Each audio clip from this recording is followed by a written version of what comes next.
Welcome back to camp. Today I'm going over all the gear that I brought with me for this trip. I always receive a lot of interest in the type of gear I use and why I use it. Personally myself, I'm not that much of a gear guy, but I thought this would be a good opportunity to walk you through my entire kit. So I'm going to go over each piece of gear and walk you through my thought process on why I carry it versus other types of gear. And then I'm going to go through the process on how I pack it all the way inside my pack, which is where I'll begin. My backpack is a double strap duffel bag, military styled double strap duffel bag. You can get these relatively cheap at surplus stores. They're just a heavy canvas material. It's just one giant bag. There's no pockets on the inside. It's just one giant bag. A lot of people probably wouldn't like that. For me, I don't like to have to go through a bunch of different pockets to organize and sort through gear. I prefer just to have everything fit inside of my pack. And since this is so big, I can fit everything inside of there, including my blankets, my bedroll, everything. So it's nice to be able to fit all my gear inside and not have to worry about strapping gear to the outside of the pack.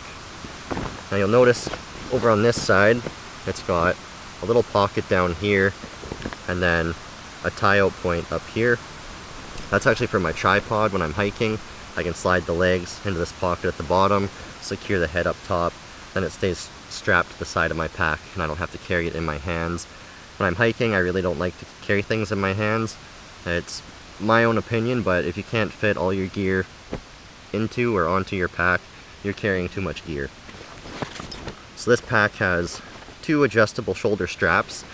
It didn't have a waist strap, so I actually had to cut holes in the material and I just sewed it up with a buttonhole style stitch. Then I fed a canvas belt through those holes, and that acts as my waist strap, so I can secure the load around my waist, around my shoulders, and get a little more even weight distribution. For a closure, I have this cord tied on to this top grommet. This pack came with a hook style system that grouped all these grommets together to close it off. I didn't really like it and I figured it wasn't going to work for me, so I removed that. And then I was using this length of cord, and down here I had a tab from a can of chili that I had sewn onto here. And originally I wasn't sure if this pack was going to work for me, so that was just a temporary measure to keep the pack closed and secure while I tested this pack out. And I really do like this pack, and I'm going to continue to use it. And I meant to make a more permanent solution. I just never got around to it. And this actually lasted for about a year. That's how long I've been using this pack for. So I got about a year's use out of that chili can tab. So it busted on my way out here actually.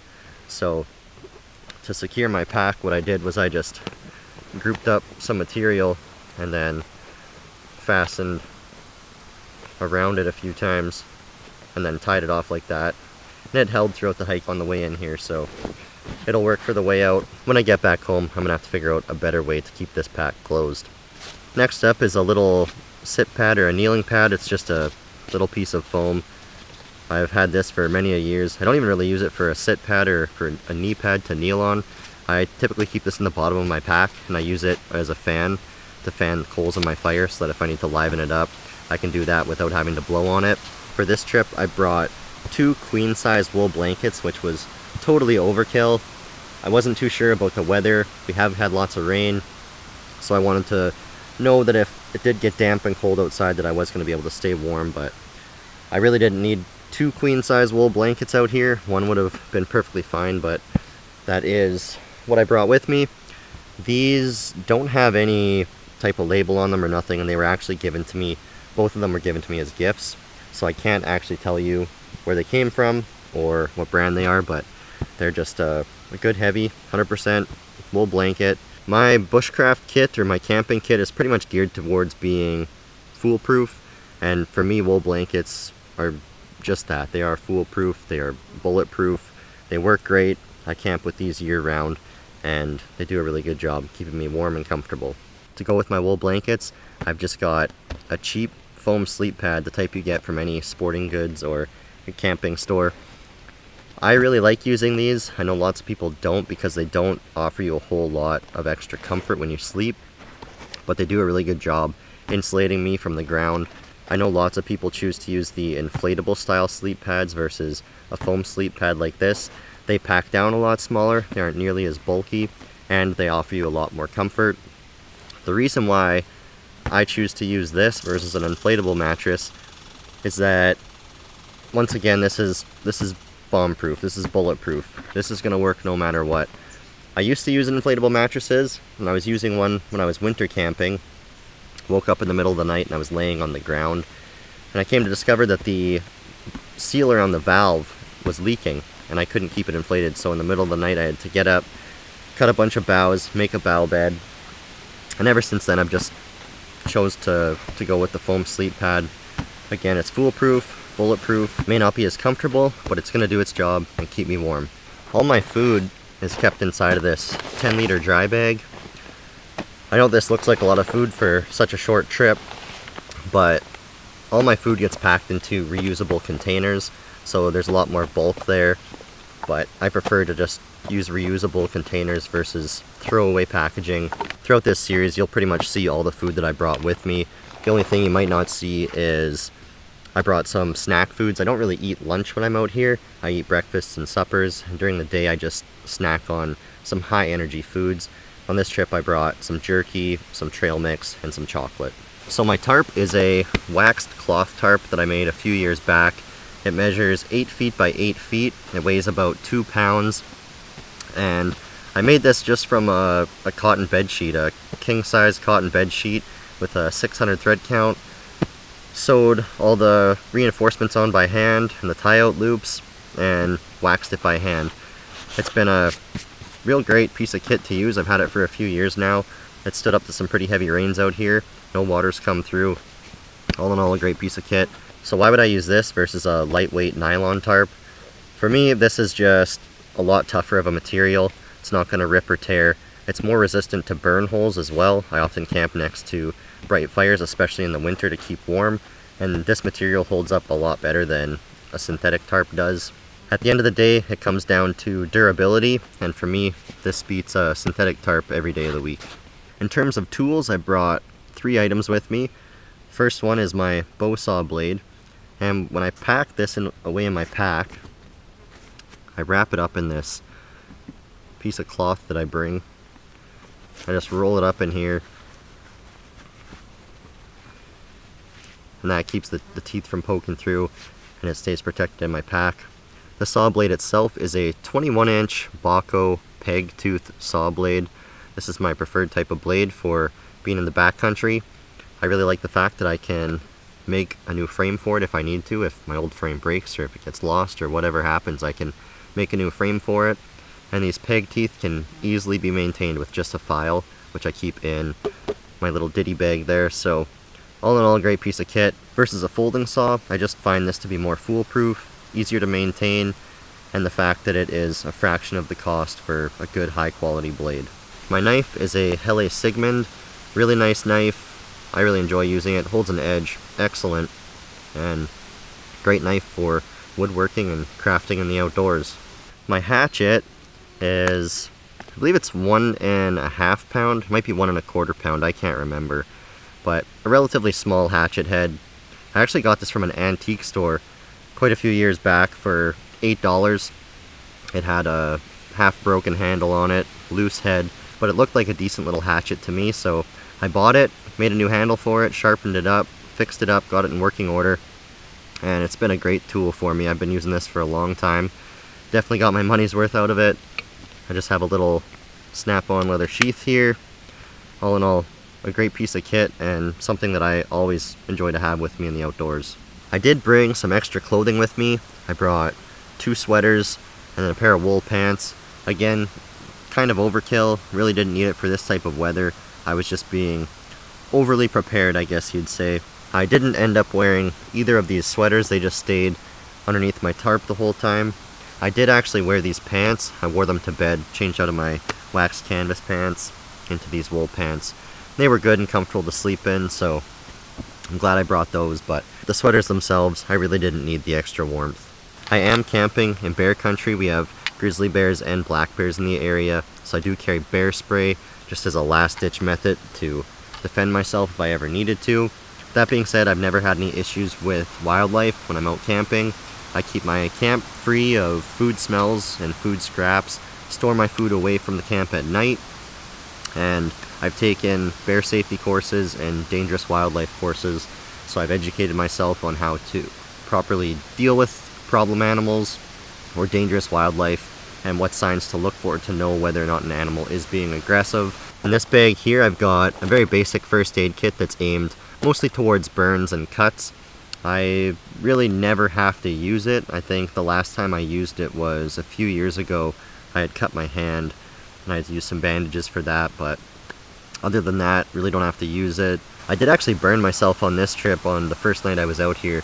A real minor burn. It did end up blistering and the blister opened up, so I let it dry out overnight, kind of scab up, and then I've just been putting some spruce sap on top of it, and then to keep it from getting sticky and sticking onto everything I touch, I just put a little bit of charcoal dust on top of that.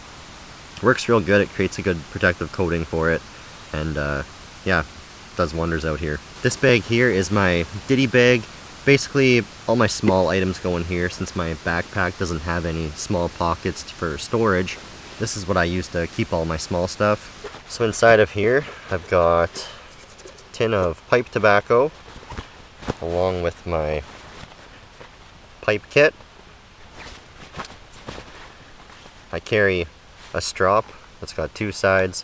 One side I keep a honing compound on, the other side's just plain leather. Works real nice for maintaining my knives and axes. In this pouch I've got a variety of things. I've got my repair kit. Won't bother busting this open, but it's got needles, thread, wool yarn, a small file for my saw, a small sharpening stone for my knife. It's got a pencil in there, and a small block of beeswax as well. So just a little repair kit there that I carry. I've got a headlamp and a compass. Next up is some heavier rope. That's just a waxed cotton rope that I carry. I think there's about 12 feet there, so just in case I need a heavier rope for anything. And then inside of this bag I've just got a whole variety of different cord. I've got paracord, cotton twine, some bank line, and some finer thread as well. And at the bottom here I've just got this sharpening puck for my axe. It's got dual grit, fine, and then a more coarse side. So inside of my ditty bag, or possibles bag, whatever you want to refer to it as, this is all that I carry, just a few small simple items. My camera gear, I don't really know if anyone is too concerned about it, but I carry a separate camera bag, just a shoulder sling bag. And inside of here I just keep my camera, microphone, extra batteries, battery banks, chargers, a light. Pretty much everything related to my filmmaking is in this extra bag, so for me it's real nice to have this separate from the rest of my kit. I can walk away from my camp and not have to try and gather up my stuff. When I'm filming, I can just grab this bag and know that I have everything with me if I want to go off on a hike to get different types of scenic shots, or if I want to film different things away from camp. Being able to grab all my gear at once and walk away with it is real handy. For this trip I've been using a new cook set. It's a stainless steel pot and pan set. I can't remember the name of the company that makes it. I'll have to put that in the description. But it's basically a large pot with a lid and a frying pan. The lid fits both containers. I really like having this large pot. It holds 4 liters of water. I think I can boil about 3.5 in it, which means that I can boil water once or twice a day, and that will fill my water needs, so I don't have to constantly be boiling water. And having the full-size fry pan, that's super nice as well. Allows me to cook up full-size meals, which is essential when you're out here working all day. You want to have meals that fill you up, and this frying pan allows me to do that. This is my first time using it on this trip. My first impressions are pretty positive. Seems like a really good set, good high quality, and look forward to using it more in the future. In this little pouch here, I've got my smaller pot or kettle. It's made by a company called Uberleben. It's got a removable handle that screws on. It can be put on this way or this way, so kind of a unique system there. I like it though. It can be used as a kettle or as a cooking pot. In this trip I've used it to cook up some dinners and also to make my coffee and tea. So nice little stainless steel kettle. It is relatively small, but again, just as a little kettle or a cook pot, works quite nicely, especially when it's paired with a larger cook set. The last addition of my cook kit is a stainless steel Nalgene bottle. Nice to have a steel bottle so that if I needed to, I could boil water in it. And it's a 1 liter bottle, so I can hold quite a bit of water on the trail. Take it with me if I leave camp. All in all, a nice little piece of kit to have. So as of right now, my whole cook kit is stainless steel. I used to have a full aluminum kit. The stainless steel is definitely a little bit heavier, but it is a lot more durable. The bad part about aluminum is that it's so soft and it can get squished or damaged in your pack. And the stainless steel has been holding up really good. Of course, the trade-off is that it is a bit heavier, but again, the extra durability is worth it in my opinion. And last, kind of a luxury item, is a pillow. Because my pack is so big, I can afford to have these bulkier items like my wool blankets, my foam sleep pad, and even a pillow. So, I mean, this can get squished down and just squished into the pack easily enough. But having a pillow during these camping trips is real nice, and it makes for a lot better quality of sleep, I find. So to begin packing my bag, the first thing I do is lay it out. And I lay it out so that the shoulder straps are on the bottom side, right in the middle of the pack. Next, I find it easiest just to roll this top down a bit before I begin packing my gear inside. In first goes my little sit pad. I put that right at the bottom. Next up is my wool blankets. I prefer to fold them up these days rather than trying to roll them up. And I can also utilize this as my cushion between my pack and my back. So I'm gonna roll this up just to get it in the pack.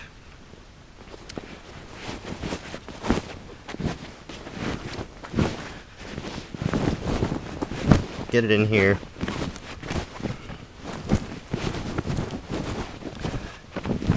Lay it out. So now when I put my gear in here, my gear is going to sit on top of this blanket. This blanket's going to be the barrier between my gear and my back. So carrying this is actually really comfortable. My foam sleep pad goes in and I push it off to one side, which leaves this whole area right over here nice and open. I slide my food bag down in here. My extra sweaters I slide in around my sleep pad.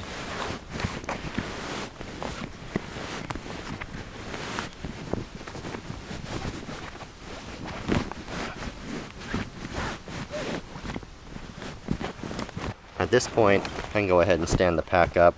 So one really nice thing about this pack is that it will stand up on its own. It won't fall over if I try to take it off and set it on the ground. I don't have to find a tree or a stump to lean it up on. Wherever I take this pack off, it'll stay standing up.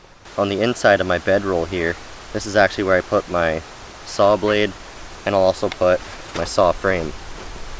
My axe, I'll put it handle side down, sliding that onto this side of the pack. Next in goes my ditty bag. My tarp sits up top on top of my wool blankets. And go ahead at this point, roll that top edge up a bit more. You can see just how much room is in this pack. It's pretty crazy. Next in goes my cook kit. You can see just how big it is. It's a large set. But I put my small pot inside along with my spoon. I should mention inside of my small pot I store my wood cup, and it stays wrapped in a rag so it doesn't get damaged. That I just slide in like that. To keep this lid in place, I just use my wool pants to fill in that space. I just roll up my pillow, stuff it down in here. I keep my water bottle up towards the top of the pack, so if I get thirsty I have easy access. Then I keep my first aid kit right at the top as well, just in case of an emergency. Closing the pack up is pretty basic. I just fold this front flap back, the two sides, fold them in, and then this top flap I fold over. Like I said, I used to have a tab down here so that I could tie off to it, but that fell off right at the beginning of this trip. So I'm just going to take a bunch of this material, wrap around it a couple times, and secure it off with a half hitch, and then with a slipped half hitch. And that will hold. My bear spray is clipped onto the strap, so it's easily accessible on the trail. All in all, it's a pretty basic kit. Packs away nicely in this bag though. I really like this pack because it does have so much room in it that I can afford those bulkier items. Total weight of the pack, I didn't actually weigh it, but I'd have to say it's probably around 30 pounds. The 2 wool blankets are 8 pounds, my tarp is 2 pounds, so right there that's 10. With everything else, it's probably another 15, maybe 20 pounds. So yeah, it's probably 25-30 pounds, I'd say. But that is my gear loadout for this trip. Hope you guys enjoyed. See you in the next one.